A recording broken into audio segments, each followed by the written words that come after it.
युवा शक्ति भरोसा card Bharatiya Janata party BJP द्वारा पश्चिम बंगाल विधानसभा चुनाव 2026 के दौरान अपने घोषणा पत्र संकल्प पत्र में घोषित की गई एक प्रमुख चुनावी योजना है।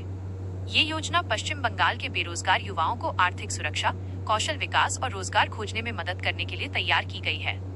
योजना के मुख्य उद्देश्य एवं विशेषताएं।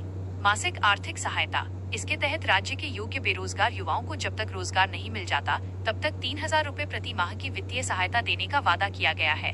कौशल विकास और योजना का उद्देश्य युवाओं को केवल भत्ता देना नहीं बल्कि उन्हें आत्मनिर्भर बनाना है। इसके साथ ही प्रतियोगी परीक्षाओं की तैयारी के लिए 15,000 रूपए तक की अतिरिक्त सहायता का भी प्रावधान किया गया है। पलायन रोकना। राज्य से युवाओं के रोजगार की तलाश में बाहर जाने, माइग्रेशन को कम करना और उन्हें अपने ही राज्य में आर्थिक रूप से सक्षम बनाना। रोजगार का लक्ष्य। इस पहल को अगले 5 वर्षों में 1 करोड़ नौकरी और स्वरोजगार के अवसर पैदा करने के व्यापक दृष्टिकोण के साथ जोड़ा गया है। संभावित पात्रता मानदंड, एलिजिबिलिटी क्राइटेरिया। चूंकि ये योजना हाल ही में घोषित की गई है, इसलिए इसके सटीक आधिकारिक नियम वेबसाइट और आवेदन प्रक्रिया के रूप में अभी जारी नहीं हुए हैं। हालांकि इसके लिए जो मुख्य मानदंड तय किए जाने की संभावना है। निवास। आवेदक पश्चिम बंगाल का स्थायी निवासी होना चाहिए। आयु सीमा। आवेदक की आयु 18 से 40 वर्ष के बीच होनी चाहिए, विभिन्न ऑनलाइन स्रोतों और राज्य की अन्य समान योजनाओं के आधार पर। रोजगार की स्थिति। आवेदक बेरोजगार होना चाहिए या सक्रिय रूप से रोजगार की तलाश कर रहा हो। योग्यता। न्यूनतम शैक्षणिक योग्यता जैसे माध्यमिक या समकक्ष उत्तीर्ण की शर्त इसमें लागू हो सकती है।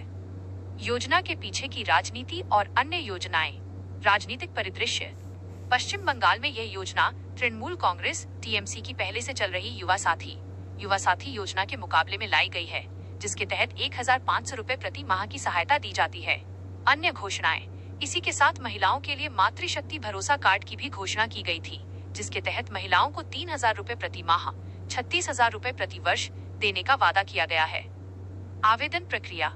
चूंकि यह योजना अभी केवल चुनावी घोषणा पत्र और प्री पोल वादे का हिस्सा थी और 4 मई 2026 को चुनाव परिणाम घोषित होने के बाद नई सरकार के गठन की प्रक्रिया चल रही है, इसलिए इसके लिए आधिकारिक रजिस्ट्रेशन या फॉर्म भरने की प्रक्रिया अभी शुरू नहीं हुई है।